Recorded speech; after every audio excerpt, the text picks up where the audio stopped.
Bismillahirrahmanirrahim. Assalamualaikum warahmatullahi wabarakatuh. Alhamdulillahi rabbil alamin.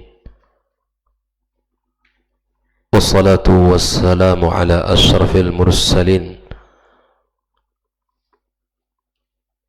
wa ala alihi wa ashabihi wa man sara ala nahjihi ila yaumiddin.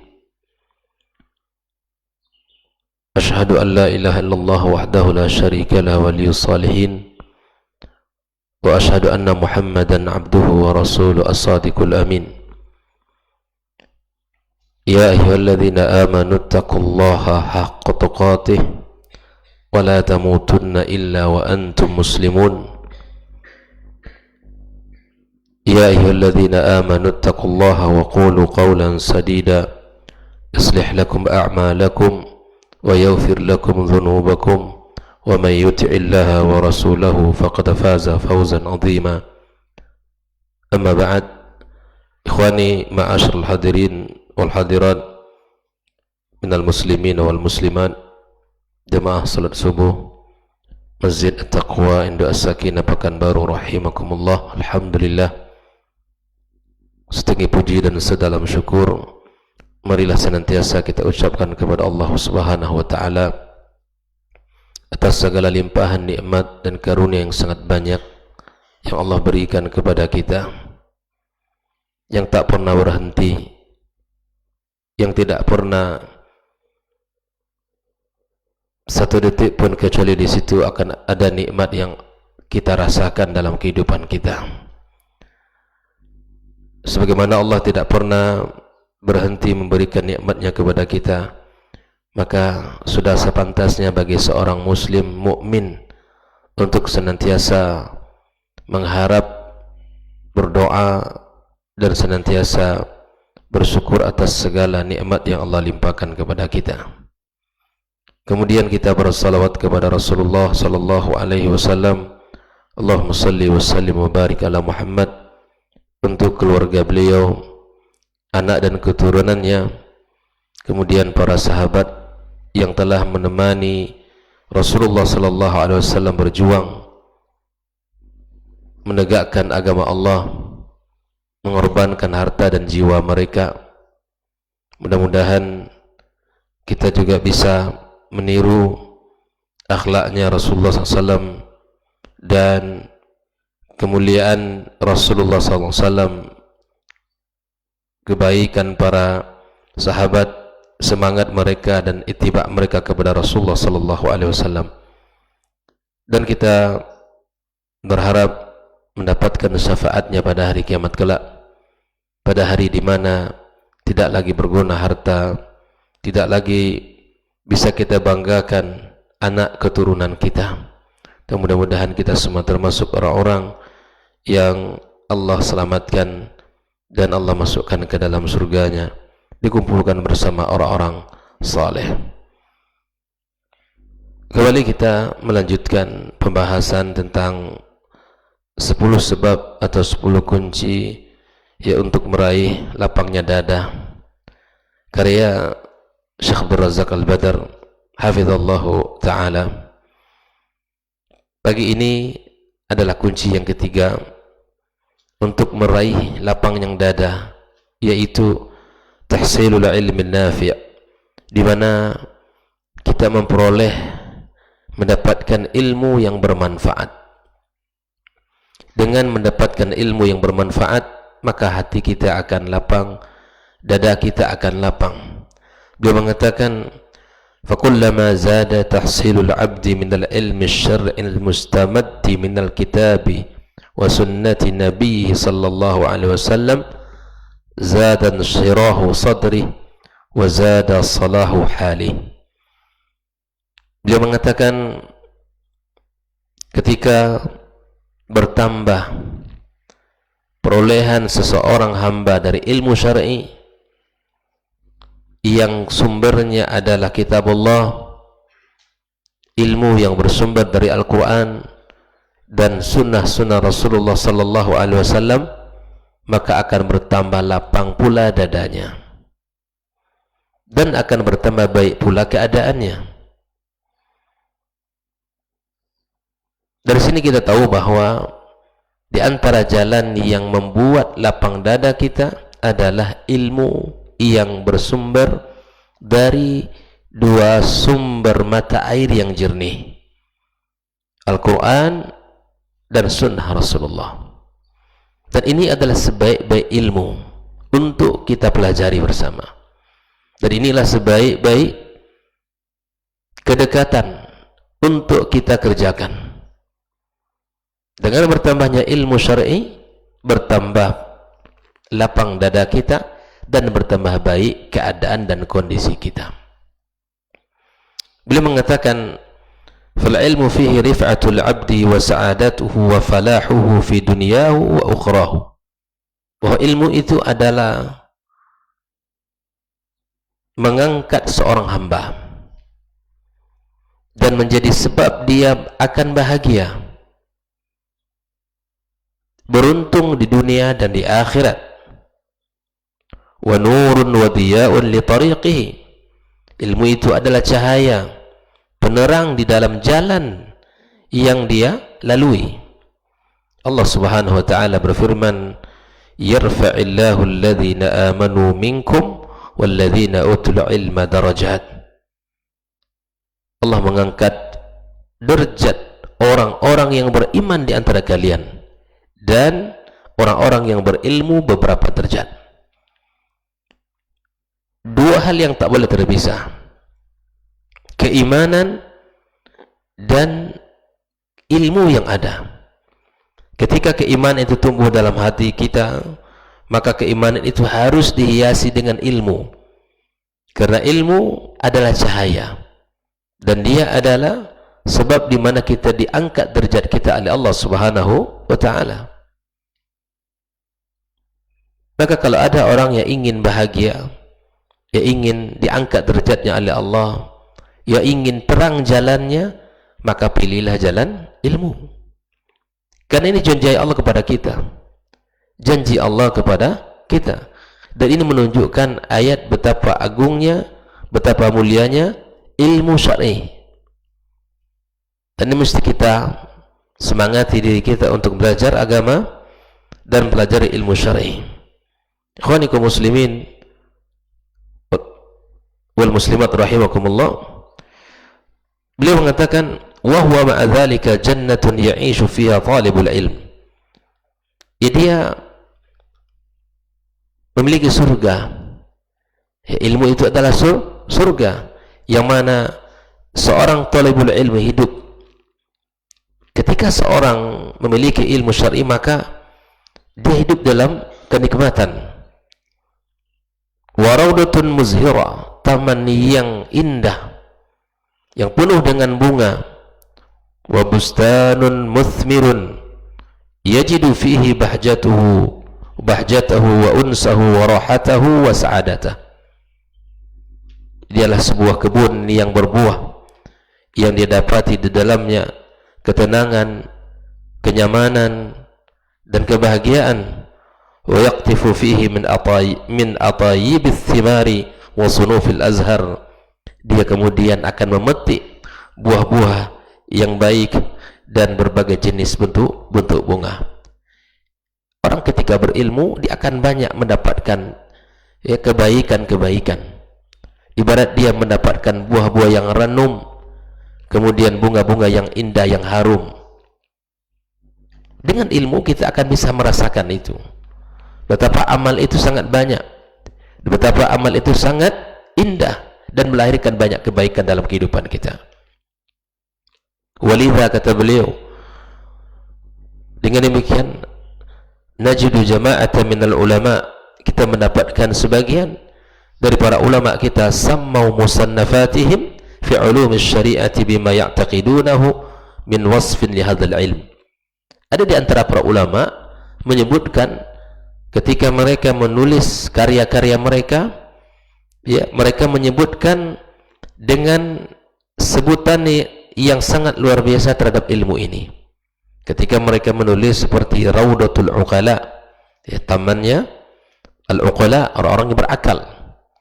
Jadi buku itu dibuat sebentuk atau sebuah nama taman, Raudatul Uqala. Ini tamannya orang-orang yang berakal. Taman itu indah.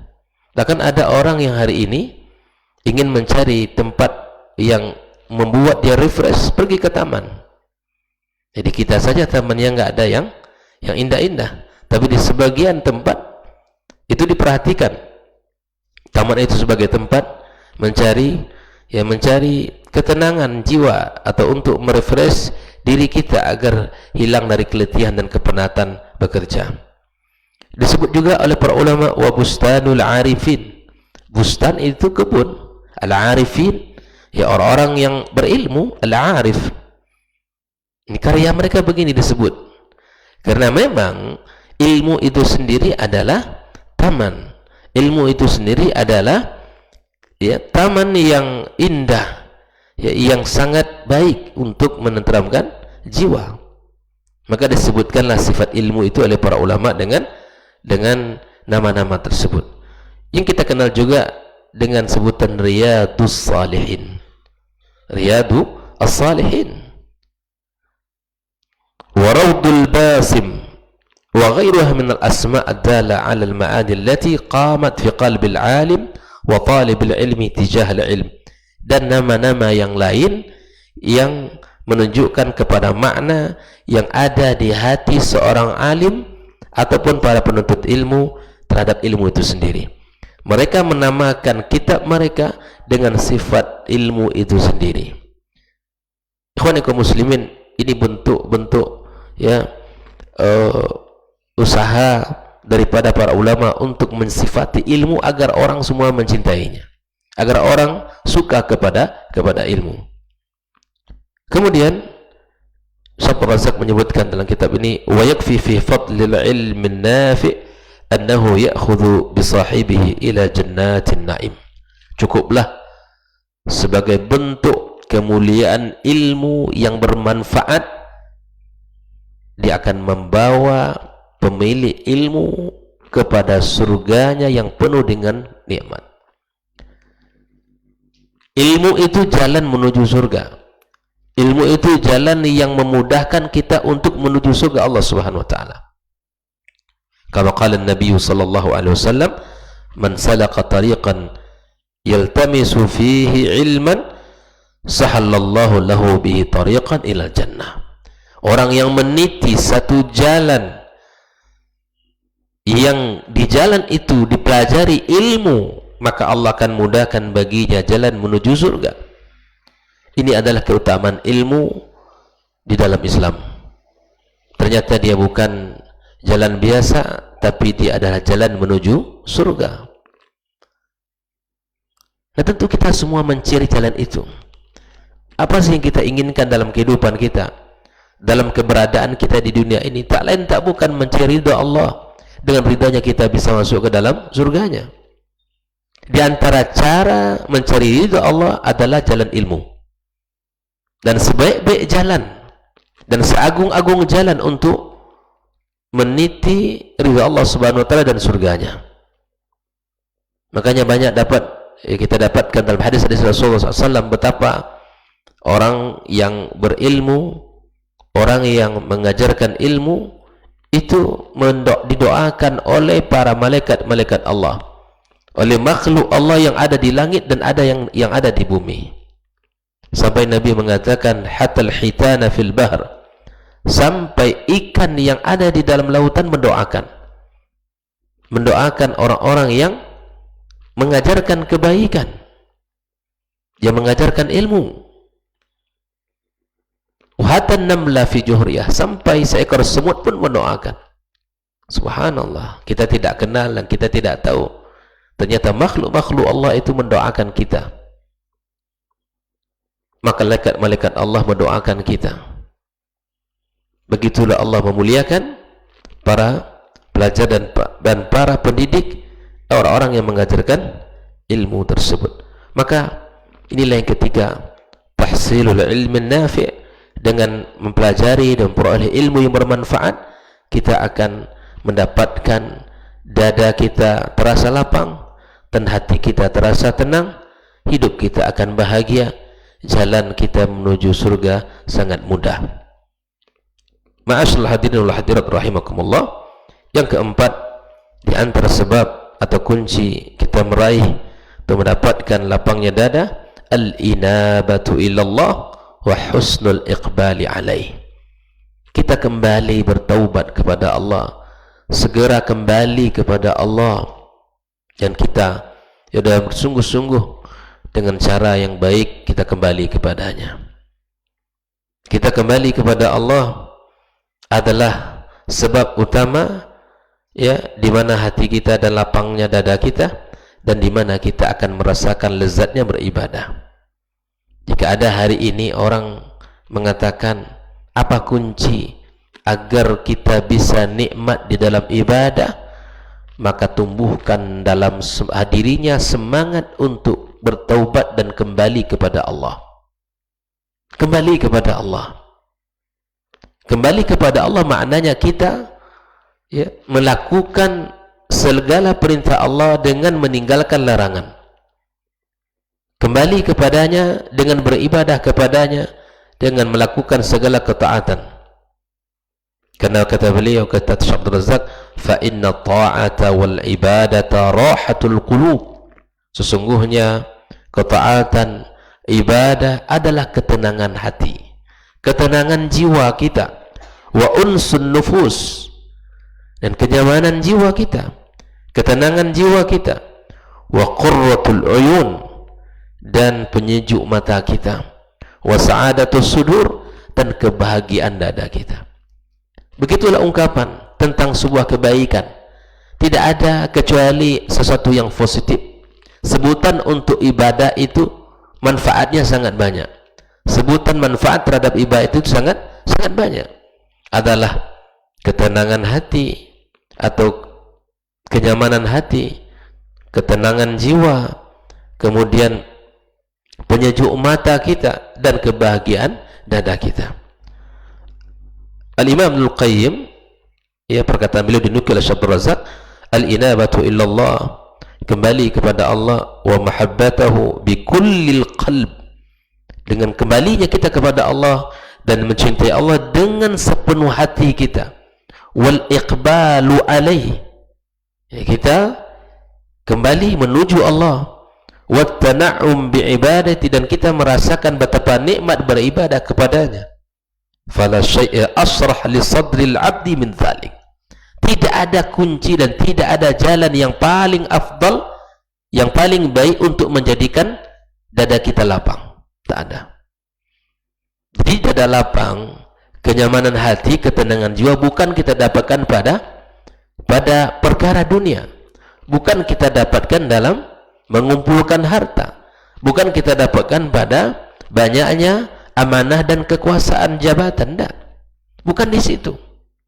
Bukan pada urusan dunia. Ketenangan hati, kenyamanan jiwa, lapangnya dada ada pada ketaatan, ada pada at-taqarrub ilallah wal inabatu ilallah. Inilah kunci yang harus kita dapatkan. Inilah kunci yang harus kita miliki agar hati kita dan dada kita terasa lapang. Hatta innahu la yaqulu ahyanan, ya, in kuntu fil jannati fi mithli hadhihi al-hala fa inni idzan fi 'aishin thayyib. Kata sampai dia mengatakan dalam kitab Zadul Ma'ad, ya, andai pun aku di dalam sebuah al-jannah, ya, fi mithli hadhihi al-hala, di dalam kondisi yang seperti ini, maka sungguh aku dalam kehidupan yang baik. Jadi tanda hidup kita itu baik, dilihat di mana, sejauh mana ketaatan kita, sejauh mana, ya, amal saleh yang kita kerjakan, dan sejauh mana kita merasakan nikmatnya ibadah kepada Allah Subhanahu wa taala. Umithalu dzalika, di antara contohnya kata beliau, as-salah adalah ibadah salat. Kam fiha min qurrati ainin, betapa banyak di dalam salat itu banyak yang menyebabkan mata kita sejuk, warahati bal, dan betapa, ya, tenang dan nyamannya jiwanya, wasukuni liqalbil mu'min, betapa tenangnya hati seorang mukmin, hatta qala nabiyuna sallallahu alaihi wasallam, sampai Nabi kita berkata, qum ya Bilal fa'arihna bis salah, berikanlah salat wahai Bilal, karena salat itu akan menenteramkan kami. Nabi ketika menghadapi masalah di dalam kehidupan, di dalam berdakwah, maka Nabi kembali kepada Allah dengan salat. Betapa banyak, ya, betapa banyak manfaat yang kita dapatkan dari ibadah salat. Namun berapa orangkah yang mampu merasakan salat itu sebagai solusi dari segala masalahnya?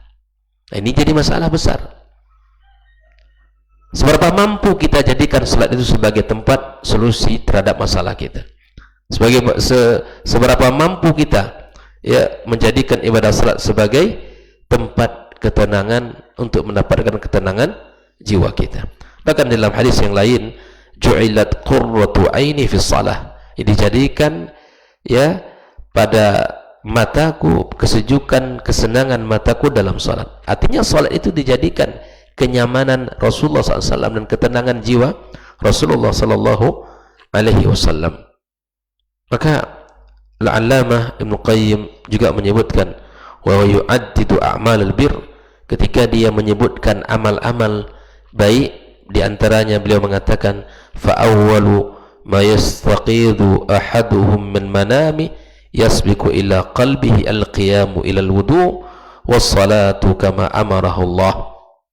Di antara bentuk amal-amal baik itu, kata beliau, ketika bangun salah seorang dari kalian dari tidurnya, maka hatinya segera untuk bangun, bangkit dari tidur, berwudu, kemudian dia melaksanakan salat sebagaimana yang telah perintahkan. Fa idza adda fardha waqtihi ishtaghala bitilawah, apabila dia telah melaksanakan salat, ya, di waktunya, maka dia, ya, akan sibuk dengan tilawah, wal azkar, dengan zikir, ila hini tatlu asyams, sampai, ya, terbit matahari, fayarqa duha, kemudian dia salat, melaksanakan salat duha. Thumma dhahaba ila ma aqamahu Allah fi min al-asbab, kemudian dia berusaha untuk melakukan, ya, perintah-perintah Allah Subhanahu wa taala, bekerja. Fa idza hadara fardhu zuhur, apabila zuhur telah tiba, badara ila tatahhur, dia bersegera mengambil wudu, wassa'i ila safil awal, dia berusaha mencari saf yang pertama, minal masjid, fa'adda faridatahu kama amar wa kama umir, kemudian dia melaksanakan salat seperti mana yang diperintahkan, mukammilan laha bi syara'itiha wa arkaniha wa sunaniha, kemudian dia sempurnakan syarat dan rukunnya dan sunnah-sunnahnya, wa haqa'iqihal batinah, dan menjaga, ya, syarat-syarat, ya, daripada salat itu sendiri, minal khusyu', ya, muraqabah, al-hudur baina yadir rabb, perasaan di mana dia berdiri di hadapan Allah, fayansarifu minas salah, kemudian dia bubar dari salat, waqad atharat fi qalbi wa badani wa sair ahwalihi atharun tabdu ala safhatihi wa lisanihi wa jawarihi, maka salat telah memberikan bekas baik kepada dirinya, hatinya, dan seluruh anggota tubuhnya. Nampak dari lembaran-lembaran kebaikan dari lisannya dan anggota tubuhnya. Wa yajidu thamrataha fi qalbi, dan itu kita rasakan di hati kita. Minal inabati ila daril khulud, di antaranya adalah kita kembali kepada Allah Subhanahu wa taala, wat tajafi an daril ghurur, dan kita menjauhkan dari kehidupan dunia ini, ya, perkara-perkara yang menyibukkan diri kita sehingga kita lalai, wa qillati takallubi wal hirsi ala dunya wa awajilnya, dan kita, ya, tidak ambisi terhadap dunia dan segala bentuk yang ada di dalamnya. Qad nahathu salatuhu anil fahsya'il munkar, kemudian salatnya telah menjauhkan dia dari segala bentuk maksiat dan kemungkaran, kekejian, wajah, wa habbabat ilaihi liqa Allah, dan kemudian dia, ya, menjadikan cinta untuk bertemu dengan Allah, suka bertemu dengan Allah, wa nafarathu min kulli qati'in yaqta'uhu anillah, kemudian dia memutuskan segala sesuatu yang memutuskan hubungannya dengan Allah Subhanahu wa taala. Ikhwanikum muslimin, ini adalah hal-hal yang akan menjadikan seseorang, ya, baik dalam kehidupannya. Ya, mudah-mudahan kita bisa melakukan yang kita teringat pertama kali di saat bangun tidur adalah untuk melaksanakan ibadah salat. yang pertama kali yang ada dalam pikiran kita dan hati kita agar bisa kita berjamaah. Kemudian kita berzikir dan berdoa, kita kembali ke rumah, setelah itu kita beraktivitas melakukan pekerjaan-pekerjaan kita. Lalu kemudian di saat zuhur tiba kita salat, kemudian kita kembali ya bekerja, kemudian datang asar kita salat, kemudian kita kembali setelah itu ke rumah kita. Maghrib tiba, isya tiba, kita berjamaah, kemudian kita istirahat. Insyaallah hal-hal yang seperti ini terus terjaga, terus terpelihara dalam kehidupan kita, dan mudah-mudahan itu akan menjadikan kita orang-orang yang mendapatkan ketenangan jiwa dan akan mendapatkan kenyamanan hati dan bahagia di dunia dan di akhirat kelak. Ma'asyiral hadirin wal hadirat rahimakumullah, inilah dua sebab atau kunci di mana kita mendapatkan dada kita lapang. Mudah-mudahan dengan mempelajari ilmu yang bermanfaat dan dengan segera kita kembali kepada Allah Tabaraka wa Ta'ala, kita akan merasakan betapa nyamannya hati kita dan betapa lapangnya dada kita. Semoga Allah Subhanahu wa Ta'ala berkahi pertemuan kita dan jadikan orang-orang yang senantiasa mendapatkan ya kenyamanan hati dan kelapangan dada. Wallahu ta'ala alam bisawab. Subhanakallahumma bihamdik asyhadu an la ilaha illa anta astaghfiruka wa atubu ilaik. Wassalamualaikum warahmatullahi wabarakatuh. Orang yang keluar dari rumahnya menuju rumah Allah untuk menuntut ilmu syar'i, maka sungguh dia sedang berjalan di jalan ilmu, dan itu akan memudahkannya untuk menuju surga Allah Subhanahu wa Ta'ala. Man salaka tariqan yatlubu fihi ilman salakallahu bihi tariqan min turuqil jannah. Barang siapa yang menempuh sebuah jalan, jalan yang ditempuhnya adalah jalan menuntut ilmu, maka Allah akan mudahkan jalannya untuk menuju surga Allah Subhanahu wa Ta'ala. Orang yang berangkat ke masjid untuk menuntut ilmu syar'i dianggap sebagai jihad fi sabilillah. Nabi alaihi salatu wassalam bersabda, "Man dakhala masjidana hadza," barang siapa yang memasuki masjid kami ini, yakni Masjid Nabawi, liyata'allama khairan, untuk belajar atau mempelajari kebaikan, au yu'allimuhu, atau dia mengajarkan kebaikan, kal mujahidi fi sabilillah, adalah seperti orang yang berjihad di jalan Allah. Mudah-mudahan kehadiran kita di rumah Allah yang mulia ini, tujuan kita hanya satu, untuk mencari ridha Allah Tabaraka wa Ta'ala. Mudah-mudahan ilmu yang kita pelajari, ilmu yang memberikan keberkahan, yang menerangkan jalan kita dan senantiasa menjaga kita di jalan Allah Subhanahu wa Ta'ala.